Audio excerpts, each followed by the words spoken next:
Hi everybody, Lee here. Today we're going to write some basic drum beats in Music.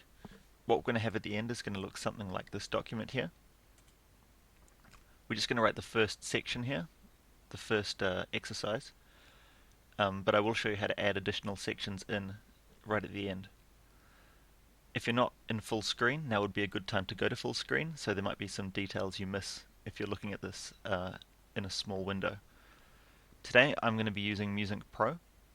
You don't need to use Music Pro for this, but Music Pro obviously is a lot nicer, a lot faster, has some nice features.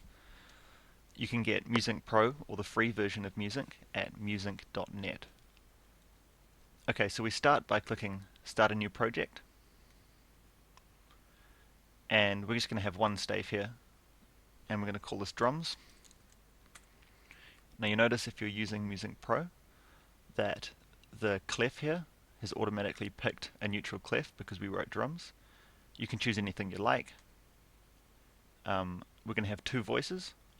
The first voice is going to be our hands, and the second voice is going to be our feet. And then we click OK.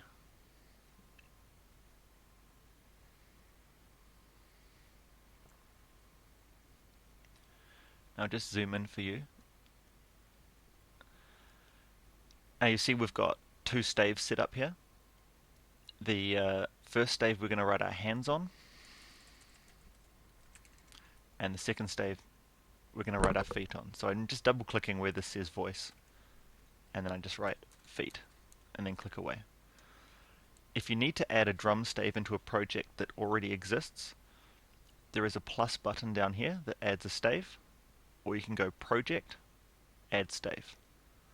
Now by default, this is a piano stave, so to change the instrument to a drum stave, you click on this icon here, this little gear that says Settings, and click to Drum Default. Now if you want to write for other instruments as well, perhaps this isn't the right tutorial for you, but yes, you can click on MIDI instrument here, and you can select from an entire range from a piano to a glockenspiel to a violin. Clicking to drum default changes more than the instrument that's playing. It changes the direction that marks and things go, because drum music doesn't necessarily look the same as a lot of other classical music. Anyway, to drum default's the one you want, and you click OK. Obviously, the clef hasn't changed because it's not just going to wipe out the clef that you chose originally. So if you want to change that, you can go Add Clef, choose the clef you like, and this little red cursor will follow your mouse around.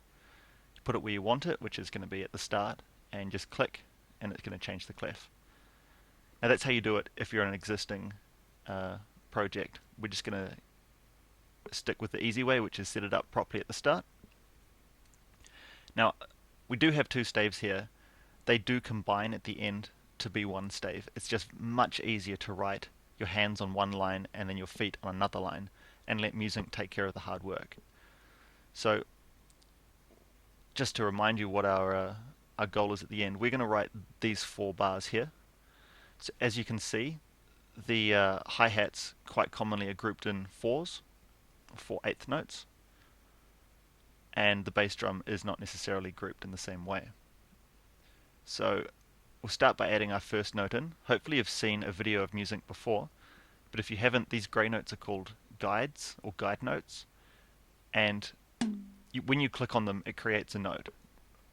So we're going to create our first note, and then I'm just going to press the up key, and I'm going to put it up 2, and now this is where our crash symbol is going to be. And because we want 4 notes in a row, and these are only grouped in 2s at the moment, as you can see by the guide notes, I'm going to press Control 2, which is a half note. Now a half note contains 4/8 notes. So it looks like it's going to be a group of 4. I'm going to add the other 4 notes in, except I've put them slightly on the wrong line there. Click on the first one, hold Shift, click on the last one. Now I'm going to press Shift X, and we've got symbols here. Now if I play that back to you, beg your pardon, play it back from the start. we've got the right sounds. Now I'm going to do the same for these next four. So first one, press Control 2, add the next in, hold Shift, select all of them, Shift X. Now you can also do this with drop downs over here. There are other symbols as well.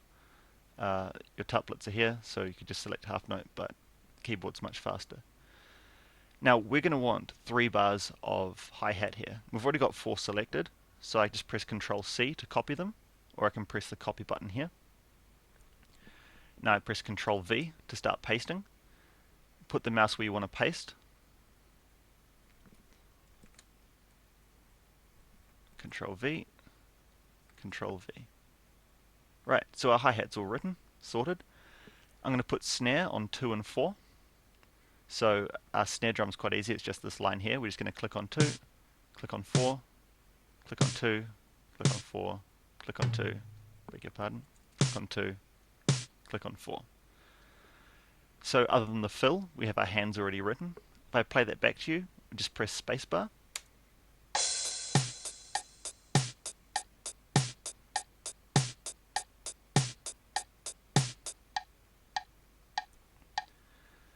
If you're using Music Pro, you will hear that woodblock sound, which is the hi-hat. I beg your pardon, it's the metronome. If you want to turn that off, you can click Show Metronome here. Go to the volume and just drag the volume all the way down to the bottom. Great. Okay, now we're going to write our bass drum. So the first thing first is bass drum stems go downwards, not upwards. So I clicked on that little gear icon, and I click where it says default stem direction, and I choose down. Now our notes are going to have a downward stem direction, so I'm going to put these here, here, wherever we really want. For this next bar, I'm going to put some 16th notes in. Now, as you see, the guide notes are only showing 2 8th notes. So we put the mouse where we want the 16th notes to go, and we press the equals or the plus key. Depends on your keyboard, they're often the same key. Now if I quickly move my mouse, you'll see we've got 16ths available, so I can add some 16ths. And I think I'll do the same here, so I hover it over, and I press the equals or the plus key, and then I'll just put them in like that. So we've got our bass drum written, easy enough. And now a very quick fill. So 1, now I want some 16ths again, so I press the plus or the equals key. I'll just scroll across for you. Some more 16ths.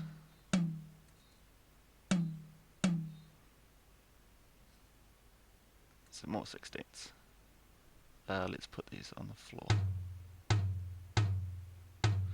So we've actually finished writing our music now, very quickly.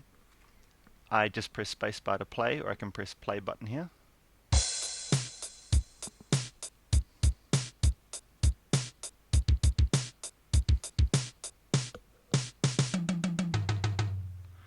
But we could always add a little bit of finesse. So let's put a couple flams in here. So to put a flam, you click on the note that you want to add the flam to, or the grace note, and there's an add grace note button here. You can just press that, and now we've got a flam. You can actually put up to eight of these in for any given note, so you could have a drag, for example, but we're just going to put a flam in there. And let's just put a repeat sign, so you know to play the exercise over and over again. So click on marks, and then we choose change bar line, and we're going to pick this repeat back. Now notice the blue line is pointing to the places we can add it. We're just going to go right to the end, and we're going to click, and then now we're done, we're just going to press escape. So a final sound is going to be like this.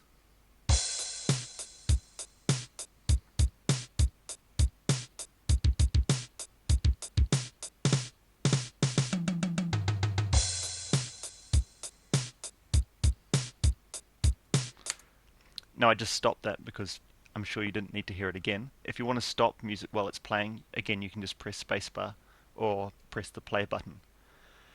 Now a final thing to note is I don't really like having uh, rests for my bass drum, it's considered more correct to have them, but I consider the music to be much harder to read. So I'm going to get rid of these quarter note rests.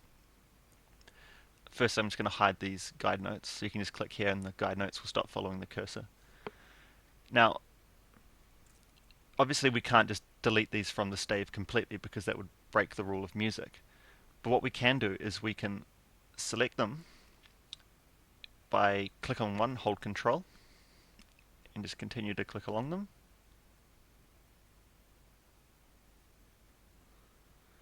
And then we click on this eye icon up here, which is visible and published score.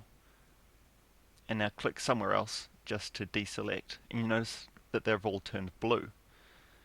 Anything that is blue on a score will not appear in your PDF at the end. So while we can see where these notes, or rests rather, should fall, and if we want to add notes in, we can see roughly where we can put them.